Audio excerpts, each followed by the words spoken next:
People here in the north of Ireland voted for our position within the European Union to remain the same. People in Scotland did that as well. Young people everywhere formed a coalition to have a positive relationship with the European Union. And people here in particular in Northern Ireland understand the benefits that this place has given us. The number of people I spoke to on Friday in my own constituency, it's surrounded on three sides by a border, the number of people that I spoke to in that constituency who were devastated, who were scared, who were extremely worried about what comes next. And when you see posters all around, I have to drive past a whole load of them coming here in the morning. When you see posters all around Northern Ireland telling you it's going to be £350 million more for the health service and all that sort of stuff, and of course the Leave side are now rowing back on those great big commitments about the health service, about immigration, about all those plans that they made to that it would. Well, surely go ahead. Thank the member for giving way.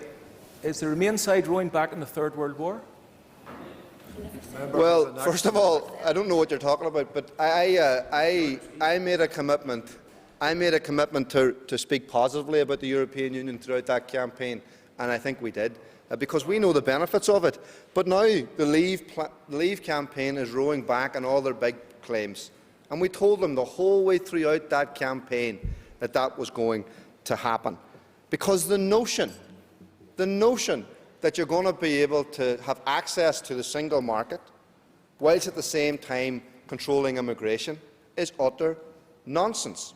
It is nonsense, and it's proven to be nonsense in places like Norway and Switzerland. So there was a whole lot of lies told, Mr. Speaker, but people here, people in Northern Ireland, still saw through it, and we're standing as Democrats by the people here who decided that we're not being dragged out of the European Union by the right wing of the Tory party or anybody else who doesn't want to listen to the benefits of the European Union. Yeah. Says he's not going to be dragged out of the European Union. I don't know what the question was in the ballot paper he used, but in the ballot paper I used, the question was very clear. Do I want the United Kingdom to leave or to stay? The question was never, do you want Northern Ireland to stay? And the only autonomous answer is the answer that came from the entirety of the people of the United Kingdom. Is he going to accept that, or is he not? Well, no is the answer, because I stand by people. Because I stand by people on this island. You see, gracious in victory as usual. I stand by people on this island, in this country, who don't want to leave the European Union. And one minute we're told that Northern Ireland's a nation, and then the UK is a nation. I'm not sure what people are actually trying to tell us, but people in Northern Ireland told us that, no, I've given away enough. People in Northern Ireland told us that they wanted to remain within the European Union, and we're going to look for every single device possible to make sure that happens, and I hope others join with us. I know all about democracy, and some people in here need to learn about democracy, because I remember a referendum that was held on this island not all that long ago, where people voted for the Good Friday Agreement. And the member who's shouting from his seat, and some of the members across who were shouting from their seats earlier, didn't recognise that the people of this island voted for the Good Friday Agreement. And what did that Good Friday Agreement mean?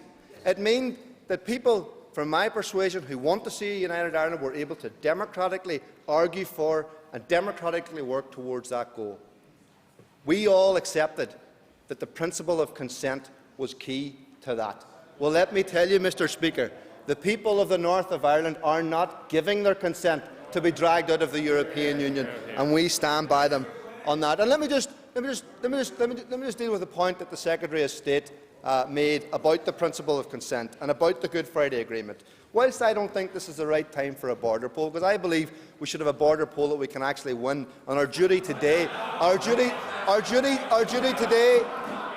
Do you not want to hear it? No. Our duty today, Mr. Speaker, is to deal with the issues it faces right now. But the Secretary of State has got it wrong when she says that just because people on the nationalist side are saying that they agree with the principle of consent and that they agree with the Good Friday Agreement doesn't mean that they give consent to our position within the United Kingdom, and we will continue to democratically work towards changing that. Right now, we're not about to be dragged out against our will of the European Union. And I think the interest, I would love to hear the DUP explain to me today how you're going to enforce the border on this island, how you're going to control the freedom of movement of people into the British Isles. How are you going to do that? Because I don't think you can. So I think you've voted for something that you haven't really thought through.